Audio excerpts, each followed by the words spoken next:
India హీరోలు market ని కాపాడుకునేందుకు ఆ రేంజ్ లోనే ప్రయోగాలు కంటిన్యూ చేస్తున్నారు. ఎటొచ్చి పాన్ ఇండియా హీరోయిన్ల పరిస్థితే బాలేదు. దేశవ్యాప్తంగా దుమ్ము దులిపాక హీరోయిన్ల ఫేట్ మారాలి, కానీ కెరీర్ మాత్రం డౌట్లో పడుతోంది. ఆ విషయంలో అనుష్క నుంచి తమన్నా వరకు అంత ఇబ్బందులు ఫేస్ చేస్తే రష్మిక మాత్రం ఈజీగా ఎస్కేప్ అవుతోంది. ఎలా? రష్మిక మందన్న పుష్పతో ఫోకస్ అయ్యాక మళ్ళీ పుష్ప సీక్వెల్ తో పాన్ ఇండియా లెవెల్లో తన కెరీర్ కి ఫుల్ స్టాప్ అన్నారు. కారణం పాన్ ఇండియా హీరోయిన్ల లైఫ్ స్పాన్ తక్కువనే అభిప్రాయం ఉండటం.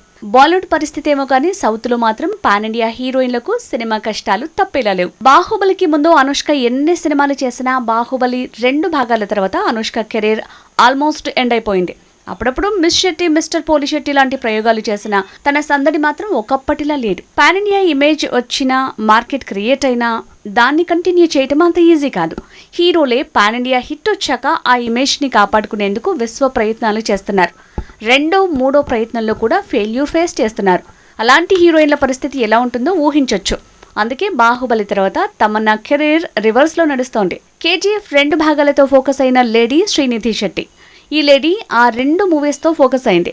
పాన్ ఇండియా లెవెల్లో పాపులర్ అయింది. కానీ తర్వాత హిట్లు లేవు, ఆఫర్లు లేవు. పుష్పతో నేషనల్ క్రష్గా మారిన రష్మిక ఆ తర్వాత గుడ్ బై మూవీ చేసింది.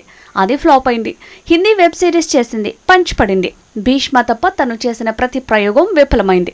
కానీ యానిమల్ లాంటి పాన్ ఇండియా హిట్తో తను గట్టెక్కింది. పాన్ ఇండియా హిట్ పడ్డాక మరో పాన్ ఇండియా హిట్టో లేదంటే పెరిగిన మార్కెటో కాపాడుకోవడం తేలిక కాదు. లక్కీగా పుష్ప తర్వాత యానిమల్, ఆ తర్వాత పుష్ప 2తో రష్మిక సేఫ్ జోన్లోనే ఉంది. ఎన్ని ఫ్లాప్లు పడ్డా తనని పాన్ ఇండియా సీక్వెల్స్ గట్టెక్కిస్తున్నాయి. పుష్ప తర్వాత పుష్ప 2 వస్తోంది. యానిమల్ తర్వాత యానిమల్ 2025లో పట్టాలెక్కబోతోంది. ఈలోపు సల్మాన్ మురుగదాస్ మేకింగ్లో రష్మిక సినిమా చేస్తోంది. సో కనీసం మరో 3 ఏళ్ల వరకు రష్మిక ఫ్యూచర్కి ఢోకా లేదు.